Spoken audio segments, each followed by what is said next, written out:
નમસ્કાર, welcome to GSTV. નવા વર્ષના સૌથી પહેલા રવિવારના રિયલ ડિબેટના કાર્યક્રમમાં આપનું સ્વાગત છે. નવા વર્ષની શુભેચ્છાઓ.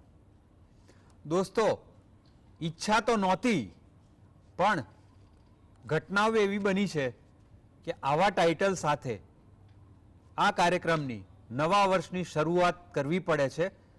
અને મોરલ એ કહે છે કે જે સમયે જે બોલવું પડે એ તમામ લાગણીઓ અને તમામ સંજોગોને બાજુ ઉપર મૂકી પ્રાયોરિટી આપીને બોલવું. દોસ્તો, આજનું ટાઇટલ છે વિકાસના છાપરા નીચે પાંગરતું ગુંડારાજ. નવરાત્રિમાં ગુજરાતમાં રેપની ઘટનાઓ, લૂંટફાટ, ચોરી, અપહરણ, મારામારી, નાની નાની વાતમાં ગુંડાગીરી શું થઈ રહ્યું છે.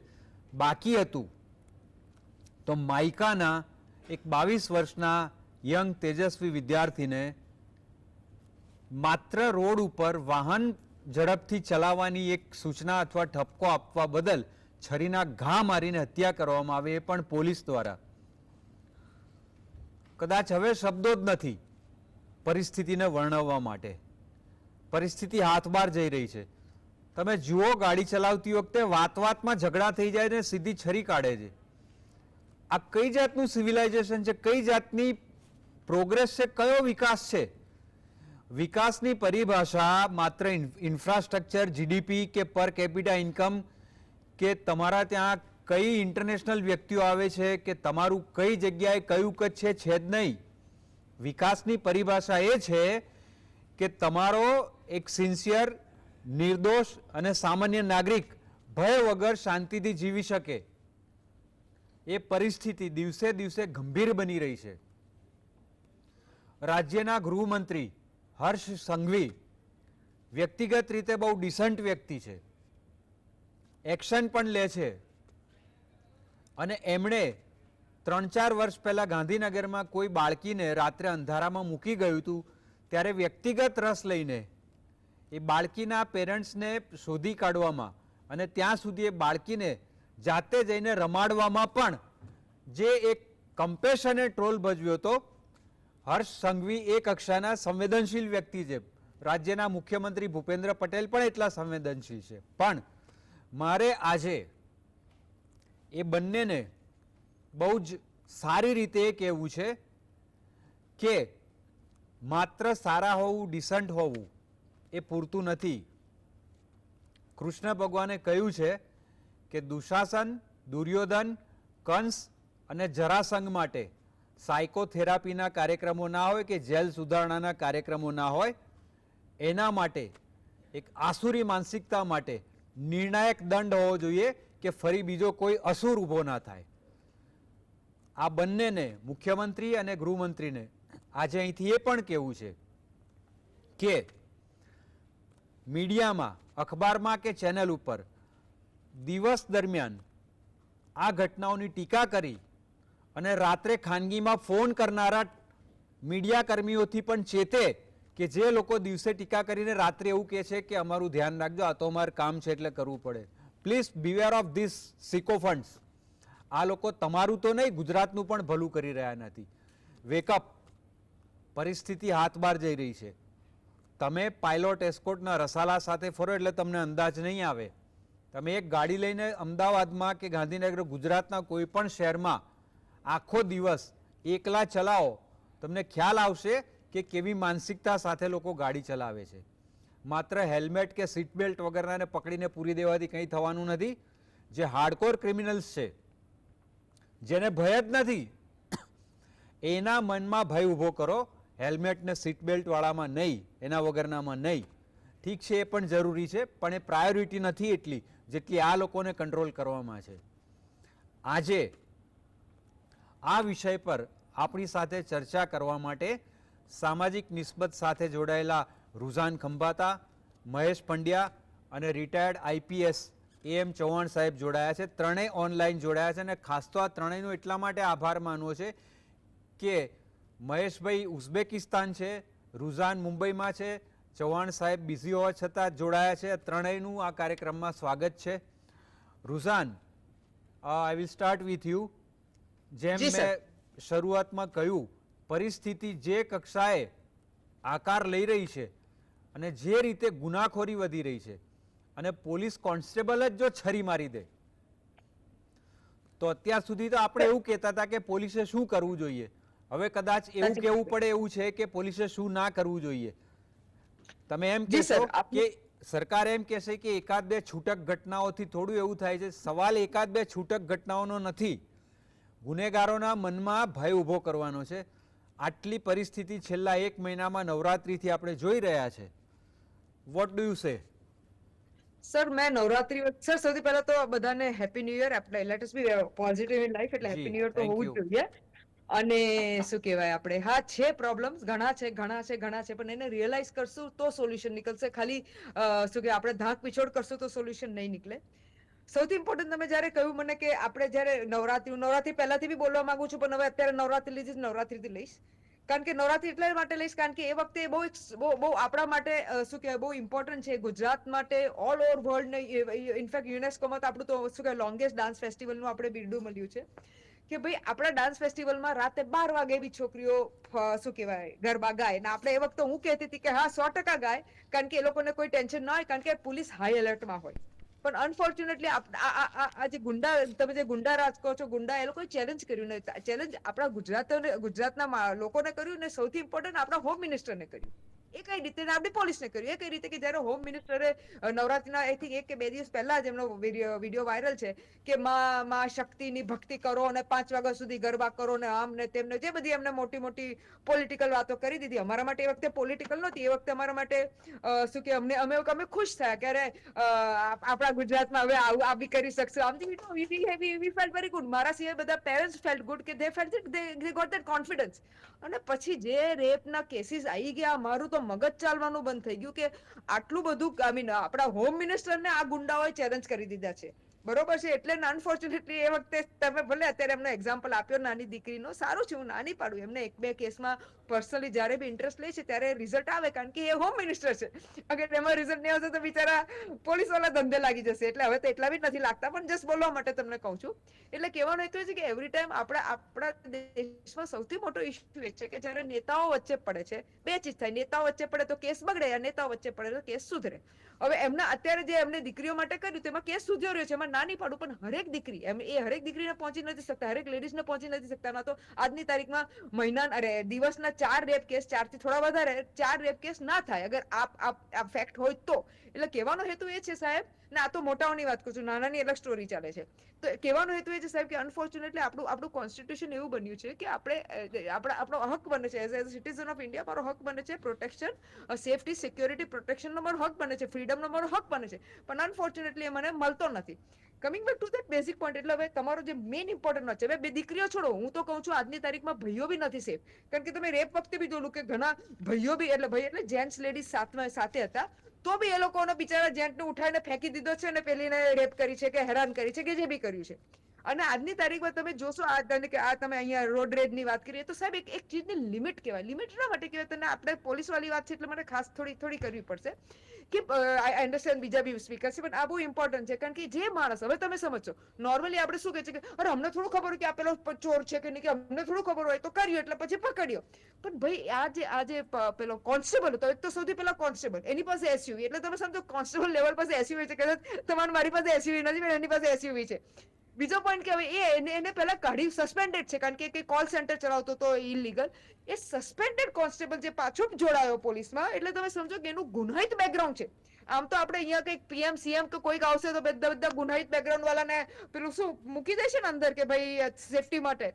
એ ગુનાહિત બેકગ્રાઉન્ડ વાળા માણસને તમે કોન્સ્ટેબલ ફરી બનાવો છો, અને એ જ સેમ માણસ આવી રીતે છરી, હવે છરી ને સાહેબ મને યાદ છે કે પેલા આપણા કોઈક આ લોકો કંઈક પેલું જે બી સોશિયલ ઓર્ગેનાઇઝેશન જે ત્રિશુલ આપે છે, નાનું ત્રિશુલ આપે છે લેડીઝ માટે કે કંઈક સેફટી માટે કે વોટેવર, તો એ ગુનો બને કે તમે એ વેપનમાં આવે એટલે તમારથી ના વપરાય. પણ આ પોતે કોન્સ્ટેબલ એની ગાડીમાં 2 છરી રાખે છે અને પાછું એટલી દાદાગીરી કે છરી ચલાવે છે. અને ઘણા લોકો કહે છે કે એ પીધેલો હતો, પણ હવે પોઈન્ટ એટલા છે ને કે આપણા ગુજરાતમાં તો વિકાસ જોઈએ ને, એટલે વિકાસ આવશે તો જ આપણું ગુજરાત વધી શકશે. એટલે વિકાસ વગર ને વિકાસ માટે આપણે દારૂ જોઈએ, ના તો આપણું ગુજરાત વધી નહીં શકે. એટલે હવે દારૂ તો ધીરે ધીરે ખુલી રહ્યો છે આપણે ગુજરાતમાં. એટલે હું તો હંમેશા એમ બરાબર પાડું છું. એટલે આ કદાચ પીધેલો એવું લોકો કે છે, કારણ કે આ ભાઈ તો ભાગી ગયા, અને ભાગી ગયા એટલે હવે બ્લડ ટેસ્ટ તો ખબર જ ના પડે કે આમને શું થાય છે. આ તો મારે હાથ જોડીને થેન્ક યુ કરવાનું ડીજી સાહેબને કે એમને પર્સનલ ઇન્ટરેસ્ટ લીધો. એમને પર્સનલ ઇન્ટરેસ્ટ લીધો એટલે આ ભાઈ પકડાયા. ના તો આ ભાઈ કોઈ પકડાવામાં ન હતો, કારણ કે એમને આજે જે માણસ આટલી હિંમત કરી કરવાની, એને બીજું કર્યું હશે સાહેબ, બીજી 36 ચીજ કર્યું હશે, પણ એ બચી ગયા હશે કારણ કે કોઈનો આશીર્વાદ હશે. પણ આ તો સાહેબે ડીજી સાહેબે ઇન્ટરેસ્ટ લીધો એટલે આ ભાઈ પકડાય. એટલે કહેવાનું એ તો છે સાહેબ કે આપણા ગુજરાતને પ્રોબ્લેમ શું થઈ રહ્યો છે મને ખબર નથી પડી રહી. કે એવરી ટાઈમ તમે પછી કહેશો કે શું પેલા આઉટ ઓફ ગુજરાતના રહે ને એને જે બી કહેવાય ને, આઉટ ઓફ ગુજરાતના લોકો આવે તો કે આઉટ ઓફ ગુજરાત, પણ ભાઈ આપણા ઇન્ડિયાના જ તો લોકો છે ને, એટલે તમે એવી રીતે કહી શકો કે આઉટ ઓફ ગુજરાતના લોકો ગુજરાતને બગાડે. એટલે સાહેબ બહુ મોટો એડમિનિસ્ટ્રેશન, લો એન્ડ ઓર્ડર નો બહુ મોટો ઇશ્યુ થઈ રહ્યો છે. જે રીતે ડ્રગ્સ ઉતરી રહ્યા છે, એટલે તમે સમજી શકો સાહેબ આપણી બહુ આમ જોવા જઈએ તો ગંભીર હાલત છે. જી બરાબર Ruzan, I agree with you. Harsh Sanghavi પાસેથી અપેક્ષા એટલા માટે છે કે એમણે કેટલીક ઘટનાઓમાં જે પોલિટિકલ ઇન્ટેન્ટ બતાવ્યો છે, એટલે હવે અપેક્ષા છે કે આ નાની નાની અપેક્ષાઓ ઉપર તમે ખરા ઉતર્યા છો, તો હવે મોટી અપેક્ષા ઉપર ખરા ઉતરીને પરિણામલક્ષી તમે રિઝલ્ટ બતાવો, નહીતર ગુજરાત રહેવા જેવું નહીં રહે. સીધી જ ભાષામાં કહું છું. ચૌહાણ સાહેબ, પહેલા કોઈ ઘટના બને ત્યારે એવું બોલવામાં આવતું કે પોલીસે દાખલો બેસાડવો જોઈએ. આમાં તો મામલો એ આવી ગયો છે કે પોલીસ ઉપર દાખલો બેસાડવો જોઈએ આ ઘટનામાં. અને ખાસ જે રુઝાને વાત કરી એમાં હું એડ કરીશ કે જે હાર્ડકોર ક્રિમિનલ્સ છે, રેપ, ગેંગરેપ, મર્ડરના, પોલીસ એને પકડીને કોઈ પ્રેશરથી પકડીને લોકઅપમાં પૂરીને થોડો ઠમઠોરીને રોડ ઉપર થોડોક વાંકો ચાલે કે અમે આને માર્યો છે એવું બતાવી અને લોકોને રાજી કરે છે. But then what? ફરીથી કહું છું કે જે પ્રકારના ગુના છે એવી સજા આપણા ત્યાં છે, અને એવી સજા થવી જોઈએ કે સપનામાં પણ કોઈ આ કૃત્ય કરવાનો વિચાર ના કરે. આપ શું કહો છો? આપની વાત સાથે હું બિલકુલ સહમત છું. આપણી પાસે પ્રિવેન્ટિવ મેજર્સ છે. પ્રિવેન્ટિવ મેજર્સ એટલે કોઈ ગુનો બને અથવા બનવાની શક્યતા હોય એના પહેલા જ એ વ્યક્તિને ઝડપી લેવું. એટલે દાખલા તરીકે હેરિયર કારમાં જતો હતો આ પોલીસ કોન્સ્ટેબલ, એટલે પહેલો તો સવાલ એ થાય છે કે એની પાસે આવી મોટી કાર કોન્સ્ટેબલ લેવલના માણસ પાસે ક્યાંથી આવી? એક વાત છે. બીજી વાત, એ પીધેલો હતો તો એ જે ટ્રાફિકનું પેટ્રોલિંગ હોય છે અથવા પોઈન્ટ ઉપર ટ્રાફિકના માણસો હોય છે, એમણે પણ એ ગાડી સ્લો કરાવી, સાઈડમાં લઈ અને એનું જે વર્તણૂક છે, બિહેવિયર છે, એનો શ્વાસ જે છે એની ટેસ્ટ લેવો જોઈએ. અને એને પીધેલો હોય તો એને તાત્કાલિક ત્યાં એરેસ્ટ કરવો જોઈએ, એની સામે કામગીરી કરવી જોઈએ. ત્રીજી વાત, એનાથી સૌથી વધારે ખરાબ એ છે કે એની પાસેથી બે છરીઓ નીકળે છે. હવે એ લઈ છરી લઈને જવાનો મતલબ શું છે? રાત્રે 10-11 વાગે પછી કોઈ માણસ કુહાડી, કોદાળી, છરી કે પેલું કટ્ટુ આપણે કહીએ છીએ દેશી રિવોલ્વર કે રિવોલ્વર, એ લઈને નીકળે તો એનો હેતુ કોઈ ને કોઈ રીતે એ ખરાબ હેતુ છે, એનું એવું માનવાને પોલીસને ચોક્કસ કારણ મળે છે. એનો મોબાઈલ લઈને પણ ચેક કરવો જોઈએ કે ભાઈ વોટ ઇઝ હિઝ ઇન્ટેન્શન, એ કોઈ ગેંગનો મેમ્બર તો નથી ને એમની સાથે. એટલે આ પોલીસે જે પગલાં લેવા જોઈએ કે જેથી ગુના અટકે. પોલીસ એમને એમ પણ પેટ્રોલિંગ માટે ખાલી ગાડી જતી હોય તો પણ જે ગુનેગારો હોય છે આઘા પાછા થઈ જતા હોય. પણ આ તો પોલીસ કોન્સ્ટેબલ પોતે જ છે અને એને બહુ ચેકર્ડ હિસ્ટ્રી છે, એ રીતે કે પોતે સસ્પેન્ડ થયો હતો. હવે સસ્પેન્ડ કયા કારણસર થયો હતો એ કંઈ અત્યાર સુધી બહાર આવ્યું નથી, પણ છતાં ગમે તે XYZ કારણ. સર કોલ સેન્ટર હતું, કોલ સેન્ટર ચલાવતો તો ઇલીગલ, એના લીધે સસ્પેન્ડ થયો હતો. Call centre. અચ્છા, તો મતલબ એ એક એની ગેંગ છે. કોલ સેન્ટર એક માણસથી ચલાવાય નહીં, એની પાસે ઓછામાં ઓછા 2, 5, 10 માણસો બીજા પણ એની સાથે જોડાયેલા હોય. અને એ કોલ સેન્ટર જો ચલાવતો હોય, ગેરકાયદેસર ચલાવતો હોય અને એને સસ્પેન્ડ કર્યો તો એ ઘણું બધું ચલાવી શકે છે. એ મોટી મોટી ગેંગો ચલાવી શકે છે. એ માણસ ડ્રગ ટ્રાફિકિંગ પણ કરી શકે છે, દારૂની હેરફેર પણ કરી શકે છે, અને બધા જ પ્રકારના જે સિરિયસ ક્રાઇમ કહેવાય, દેશને નુકસાન કરતા, સમાજને નુકસાન કરતા આવા જે હોય તો એને પાછો લેવાનો કોઈ મતલબ જ નથી. એને સસ્પેન્ડેડ હતો અને ફરી પાછો એને રીઇન્સ્ટેટ કર્યો છે. એટલે આને છતાં એ માણસને એક ચાન્સ આપવા છતાં એની માનસિકતામાં કોઈ ફરક પડ્યો નથી. એક ખાલી ઓવરટેક કરવા બાબતમાં કે ક્યાંક સ્કૂટર કે સામેવાળાનું સ્કૂટર કે મોટરસાયકલ જે હોય કદાચ એને અડી ગયું હોય કે વોટ એવર ધી રીઝન, પણ એના માટે થઈને છરી એને મારી દેવી પાછળથી જઈને એનો ગાડીનો યુ ટર્ન લઈને પેલાનો બાઇક વાળાનો પીછો કરીને એની આગળ ઉભો રાખી અને એને છરી મારે છે. એટલે આ માણસની જે માનસિકતા છે એ માનસિકતા ખરેખર એક રીઢા ગુનેગાર જેવી છે. રીઢા ગુનેગાર કરતા પણ વધારે ખરાબ છે એમ કહેવાય. રીઢો ગુનેગાર આપણે એને કહીએ છીએ કે જે એકનો એક ગુનો ફરીથી કરે, પણ આનું તો એક જ છે કે તે મને મારી ગાડીને આમ કેમ કર્યું કે તેમ કર્યું, કેમ કર્યું, અથવા તે તારી બાઇક આમ ચલાવી કેમ ચલાવી, અને એના માટે થઈને છરી મારી દેવી. એટલે ધીસ ઇઝ ટુ સિરિયસ એક ક્રાઇમ. કોઈ પણ કારણ વગર બીજાનું મર્ડર કરી નાખવું, એટલે એને તો સીધો મને લાગે છે કે એને પાસામાં જ મૂકી દેવો જોઈએ. એના ભૂતકાળના જે કોઈ હિસ્ટ્રી હોય એ બધા લઈને અને આવા માણસોને તો જ જે બીજા આવા રીઢા ગુનેગારો પેદા થાય છે અથવા જે નાના મોટા ગુનેગારો છે એ રીઢા ન બને એના માટે પણ એક મોટો દાખલો બેસે અને સમાજમાં પણ એક સિક્યોરિટીની ભાવના આવે કે ભાઈ તમે આવી રીતે છરી લઈને દારૂ પીને મોટી ગાડીઓ લઈને આ રીતે ફરો અને પછી બીજા લોકોના તમે મર્ડર કરો તો there is not allowed. There is no purpose at all. કે એને લૂંટવાનો કોઈ એનો પર્પઝ છે કે બીજો કોઈ પર્પઝ, ખાલી એનો ઈગો હર્ટ થયો અને એ આ ઈગો એટલો બધો મોટો છે, મને લાગે છે કે વિશ્વગુરુને બી આટલો મોટો ઈગો નહીં હોય કે કોઈએ કઈ એનું વાહન સહેજ આમ તેમ થઈ ગયું ને એ મારી દે છરીને એને પેલાનું મર્ડર કરી દે. તો this is very very dangerous for the society. બહુ ભયજનક છે અને આની સામે સખતમાં સખત પગલાં લેવા જોઈએ અને ભવિષ્યમાં આવા ગુના ન બને એ માટે પેટ્રોલિંગ છે એ સખત બનાવવું જોઈએ. અને જે ખાલી આપણે હેલ્મેટ ન પહેર્યું હોય કે થોડીક ઓવર સ્પીડ હોય ને પકડી અને ચલણ જે આપી દે છે એને એ તો જાણે કરવું જ જોઈએ, કારણ કે કોઈ પણ નાનો મોટો ગુનો છે એ રોકાવો જ જોઈએ અને એને સજા થવી જ જોઈએ. પણ આવા ભયંકર પ્રકારના જે ગુનેગારો પેદા થવાના છે એને પણ રોકવા જોઈએ અને એને પણ સજા જે થવી જોઈએ એ દાખલારૂપ સજા થવી જોઈએ. એટલે પોલીસે પણ પોતાનો કેસ વ્યવસ્થિત મજબૂત કરવો જોઈએ અને કેવા સંજોગોમાં સસ્પેન્ડેડ માણસ રીઇન્સ્ટેટ થયો એ પણ એક સવાલ, એક તપાસનો વિષય છે. અને એ માટે પણ ચૌહાણ સાહેબ, આમાં પ્રશ્ન એ આવે કે જેણે આને ભૂતકાળ આવો હોવા છતાં ચલાય રાખ્યો એ તમામ પણ સસ્પેન્ડ થવા જોઈએ. બિલકુલ બિલકુલ 110% સાચી વાત છે, કારણ કે સીધી કે આડકતરી રીતે એની સાથે એક યા બીજી રીતે જોડાયેલા હશે. કાં તો કરપ્શનની રીતે, કાં તો ક્યાંક લાગવગ બાવક ક્યાંક ઉપરથી કોઈનું દબાણ બીજું આવ્યું હોય અને એટલે એમાં જે સસ્પેન્ડ જે કારણસર થયો એમાં ગોળ ગોળ ફીંડલું વાળી દીધું અને એને પાછો લઈ લીધો. એટલે આ જે બધી જે બતાવે છે કે આખું પોલીસ તંત્ર કઈ રીતે ચાલે છે એ ગૃહપ્રધાને પોતે પણ એમાં ઇન્ટરેસ્ટ લઈ અને જોવું જોઈએ. અને આવા બીજા પણ જે સસ્પેન્ડ થયેલા રીઇન્સ્ટેટ થયા છે એમાં પણ જો આવા ભયંકર ગુનાહિત માનસવાળા જો કર્મચારી હોય, પોલીસ કર્મચારી હોય, ગમે તે રેન્કના હોય, કોન્સ્ટેબલ હોય. જી ચૌહાણ સાહેબ, હું આપની પાસે પાછો આવું છું.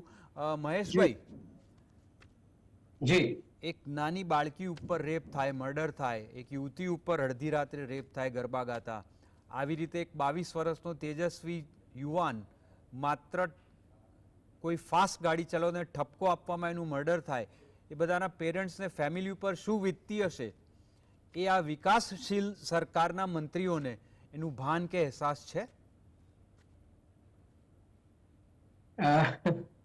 બહુ દુઃખદ છે આ ઘટનાઓ. એક તો બાકુ અજરબૈજાનથી મારા જીજીએસટીના દર્શક મિત્રોને નૂતન વર્ષે અભિનંદન. પણ આ વિષય આપણને લેવો પડ્યો એ જ બહુ દુઃખદ કહેવાય, કારણ કે ડબલ એન્જિનની સરકારની વાતો કરતા હોઈએ, વિકાસના આપણે વર્ષો ઉજવ્યા હમણાં અને છાપા ભરી ભરીને રોજે રોજ જાહેરાતો આવે છે, પણ આનું બધું શું? મને તો એમ કેવું છે દક્ષેશભાઈ કે આ ટ્રિપલ એન્જિનની સરકાર છે. ટ્રિપલ એન્જિન એ નકલી લોકો ચલાવતી સરકાર છે. કોઈને ઝેડ કેટેગરીની સુરક્ષા મળી જાય અને બે વખત કાશ્મીરમાં જઈ આવે, નકલી બેંક ઊભી થાય, નકલી સરકારી ઓફિસ ઊભી થાય, નકલી કોર્ટ ઊભી થાય, એટલે આ ત્રીજું એન્જિન એ નકલીઓનું છે.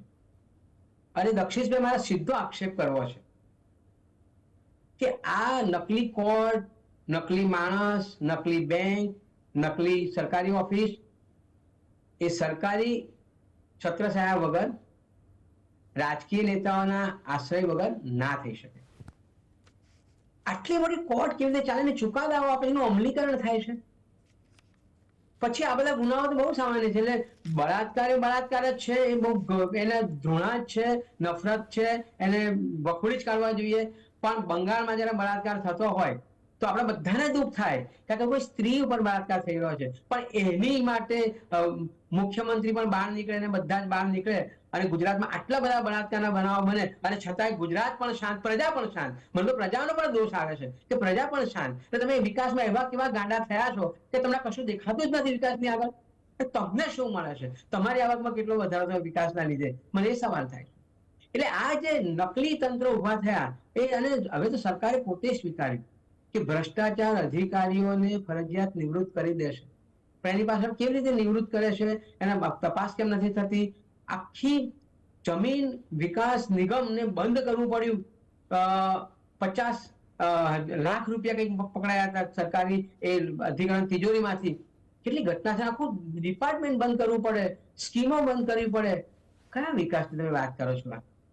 સાબરમતી કે સંત તુને કર દિયા કમાલ, એક ગાંધીએ વૈશ્વિક મોડેલ આપ્યું અને સાબરમતીને ઉજાડી. એ જ સાબરમતી આજે વિશ્વની બીજા નંબરની, સોરી દેશની બીજા નંબરની પ્રદૂષિત નદી છે. આ વિકાસ મોડેલ છે. અને એમ તો કહેવામાં આવ્યું હતું ભાઈ 2014માં કે સાબરમતીને મેં શુદ્ધ કરી દીધી છે, હવે ગંગા તમને પણ શુદ્ધ કરીશું માં ગંગા. આ વિકાસ મોડેલ છે. એટલે એ જે આજની પણ મેં ઘટના ક્યાંક જોઈ કે સુરતમાં પણ એવું બન્યું કે એક ટર્ન મારીને કોઈ યુવાનને કચડી નાખ્યો. હવે રોજબરોજની ઘટનાઓ બને છે. મારી મિત્ર રૂજાને વાત કરી કે ડ્રગ્સ પકડાય છે ને સરકાર શાબાશી લે છે ને જાતે. એટલે શું ડ્રગ્સ માફિયાઓ ગાંડા છે કે એમને પકડાવવું ગમે છે ગુજરાતમાં આવીને, કે રોજે રોજ ડ્રગ્સ પકડાય? કે ના અમે ગુજરાતમાં જઈને પકડાઈશું તો અમારી ક્રેડિટ વધી જશે, અથવા અમે જાંબાજ છીએ. કેટલું બધું ડ્રગ્સ આવતું હશે તો આટલું સામાન્ય પકડાય છે? અને કેટલું મોટું નેટવર્ક હશે? મને કોઈક એવું કહ્યું, મારું નામ નથી આપવું કારણ કે મેં જેવું પુરાવો નથી, એ કહે છે એક પાનના ગલ્લાના અમુક પોશ વિસ્તારમાં 70,000 રૂપિયાનું માસિક ભાડું ચૂકવાય છે. મહેશભાઈ, તો પાનના ગલ્લા, હા મહેશભાઈ, તમે ત્રણેય મહાનુભાવો આજે બહારથી જોડાયા છો એટલે તમારો વધારે સમય ના લેવા માટે આજે અમે અડધો કલાક રાખ્યો. એટલે એક લાઈનમાં એક બીજો સવાલ પૂછું છું આપને, પછી આ બંનેને એક સવાલ પૂછું છું. Valuing your time when you are outside. તો મહેશભાઈ, કાયદાની કલમોમાં આવા રાક્ષસી કૃત્યો કરનારાઓને સજા આપવા માટે કયો અર્જન્ટ સુધારો જરૂરી છે? In one line. પ્રવર્તમાન કાયદાઓ પૂરતા અને પર્યાપ્ત છે. સરકારની અને રાજકીય નેતાઓની ઈચ્છાવૃત્તિ જોઈએ, એમના સિવાય આ શક્ય નથી. જો સરકારી નેતાઓની ઈચ્છાવૃત્તિ હોય તો આ કાયદાઓ બહુ પૂરતા છે. એમાં કઈ સુધારા કરવાની જરૂર જ નથી. ઓકે રુઝાન, રેપની ઘટનાઓ, મર્ડરની ઘટનાઓ, રેપ એન્ડ મર્ડર, ગેંગરેપ, આ ગ્રુસમ ઘટનાઓ અટકતી નથી. દિલ્હી ગેંગરેપના આરોપીઓને લટકાયા પછી પણ, બંગાળમાં ધનંજય ચેટર્જીને લટકાયા પછી પણ આ નફટ અને રાક્ષસી તત્વોનું માનસ એવું ને એવું જ રહ્યું છે. તો સવાલ એ છે, ભલે કાયદાઓ છે, એમાં સજાઓ છે, પણ એનાથી એની જે પ્રોસેસ છે લાંબી, કોઈ પ્રોબેબલ ગુનેગારોના મનમાં ભય ઊભો થતો નથી. In one liner I want to know from you કે જે પક્ષ, કોઈ પણ પક્ષ હોય, પછી દુનિયાની સૌથી મોટી લોકશાહી ચૂંટણી જીતવા માટે તમામ સામદામ દંડભેદ અજમાવી અને સત્તા ઉપર આવતી હોય, તમામ યુક્તિ પ્રયોગથી, તાકાતથી, એની પાસે એવા પણ રસ્તા નથી કે એક દાખલો બેસે અને સંભવિત ગુનેગારો સપનામાં પણ ફફડી જાય એવી સજા. સર કરી મને શકે? મને 1 મિનિટ એક્સ્ટ્રા બી આપજો બોલવાની, કારણ કે મારે બીજે ડિબેટમાં બી જ્યારે આ વાત થઈ છે ત્યારે એ લોકો એવું માને છે કે ભાઈ અમને વોટ મળે છે એટલે અમે કંઈ ખોટું નથી કરી રહ્યા. અને એટલા માટે જ તમને થોડો ડેટા એટલા માટે આપવા માંગુ છું કે આપણા ગુજરાતમાં બાળકો માટે બી ક્રાઇમ અગેન્સ્ટ ચિલ્ડ્રન, આ લોકસભામાં ડિસ્કસ થયું છે, હોમ મિનિસ્ટરે જવાબ આપ્યો છે કે ગુજરાતમાં બાળકો અગેન્સ્ટ ક્રાઇમ અગેન્સ્ટ ચિલ્ડ્રન વધી રહ્યો છે. સુરત, આપણે એનસીઆરબી નો રિપોર્ટ છે કે સુરત ઇઝ નંબર, આપણે 1 to 5 સિટીઝ ઇન ઇન્ડિયા લઈએ જેમાં ક્રાઇમ રેટ હાઈ છે, તેમાં સુરત ને અમદાવાદ એ 1 to 5 માં આવે છે. એટલે 3-5 માંથી 2 આપણી અમદાવાદ ગુજરાતની આવી રહ્યા છે. સાહેબ આપણી આવી હાલત છે. પણ પોઈન્ટ શું છે સાહેબ, આનો જવાબ તમને સિમ્પલ આપું છું. કારણ કે આપણે તમે ને હું, આપણે એટલે as a citizens of Gujarat, આપણે એને ગુનો માનતા જ નથી, એને સમજતા જ નથી. મોરબીમાં બી આટલું મોટું થયું તો બી તમને ખબર છે શું રિઝલ્ટ આવ્યું. એટલે આપણે અગર જ્યાં સુધી આપણે નહીં જાગશું, એટલે મારે તો એટલું જ કેવું છે લોકોને કે અગર આપણે નહીં જાગશું તો પછી આ તો થતું જ રહેવાનું છે. પછી તમે પોલીસ બોલો, નેતા બોલો, ખાદી ખાકી બોલો, બધું જાત જાતનું બોલી લેશે, કોઈ અંત નથી રહેવાનો. લો બોલો, અંત નથી રહેવાનો. આપણે જાગવું પડશે અને આપણે કેવું પડશે કે ના, અમને આ પ્રોબ્લેમ છે, આ ખોટું છે ને અમને પ્રોબ્લેમ છે. We will have to tell that, and the only way we can tell is through voting. જી સર. એનાથી રૂઝાન કોઈ અસર નહીં થાય એ આપણે જોયું છે. ચૌહાણ સાહેબ, લાસ્ટ ક્વેશ્ચન, કે જે પક્ષ આટલી બધી સીટો તમામ ફોર્સ અજમાવીને જીતી શકતો હોય એને આવા આખા ભારતમાં હું માનું છું કે 5-10 હજાર હાર્ડકોર ક્રિમિનલ્સનો સફાયો કરવામાં એની પાસે એવી કોઈ ટેકનિક બિટવીન ધ લાઇન્સ નથી?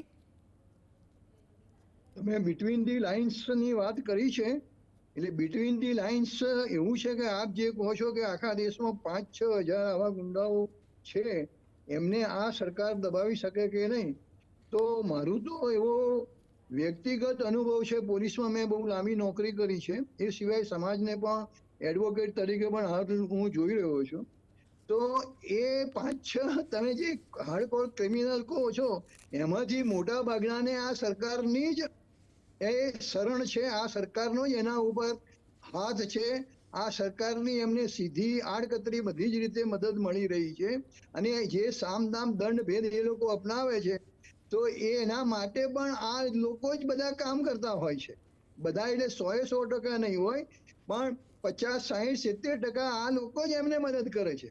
અને પાછું એવું નથી કે આ સરકાર જે માટે જ છે, એ નેક્સ્ટ સરકાર જ્યારે કોઈ બીજી કોઈ, ધારો કે આ પાર્ટી બદલાય અને નેક્સ્ટ સરકાર આવે તો પાછા આ જ લોકોમાંથી મોટા ભાગના એમાં હશે. એટલે ટૂંકમાં જે રૂઝાનબેને કહ્યું કે આપણે એઝ એ પ્રજા, એઝ અ પબ્લિક, આપણે પબ્લિક તરીકે જ નિષ્ફળ જઈ રહ્યા છીએ. આપણે કોઈ પણ નાનું મોટું કામ હોય, અત્યારે પણ તમે જો એક સર્વે કરો, નવરાત્રી હમણાં જ ગઈ છે, જો તમે એક સર્વે કરો કે ભાઈ નવરાત્રીમાં સૌથી વધારે ફાળો કોનો હતો, તો ત્યાં એ જ વિસ્તારના બુટલેગર હશે, એ જ વિસ્તારના જે કોઈ દારૂ જુગારના અડ્ડાઓ ચલાવતા હશે, બીજા આવા ગેરકાયદેસર કામો કરનારા હશે, ડ્રગ ટ્રાફિકર્સ કે બીજા, એ લોકોનો જ ફાળો મોટો સરખો હશે. નાના જે વેપારીઓ કે છે એ 5, 25, 50 રૂપિયા આપતા હશે, જયારે પેલા લોકો 2, 5, 10 હજાર રૂપિયા આપે કે આજનો પ્રસાદ એ ફલાણા XYZ સાહેબ તરફથી છે. એટલે આ બધાની એક જાતની મિલીભગત છે. અને આપણામાં પ્રજા તરીકે પણ એક જે સેન્સ હોવી જોઈએ, એક જે ડિટર્મિનેશન હોવું જોઈએ કે આપણે સારા બનવું છે, આપણે સારો સમાજ બનાવવો છે, આપણે સારો દેશ બનાવવો છે. અને એની શરૂઆત નેતાઓથી થવી જોઈએ અને એ પ્રતિ પણ થવી જોઈએ. અને ઓવરઓલ જોવા જઈએ તો જે રાજકીય ઈચ્છા શક્તિ છે, બ્યુરોક્રેસી ઈચ્છા શક્તિ જે છે, અને છેલ્લે પાછી પ્રજાની ઈચ્છા શક્તિ છે, એ બધાનો ચૌહાણ સાહેબ, જી આઈ એગ્રી વિથ યુ.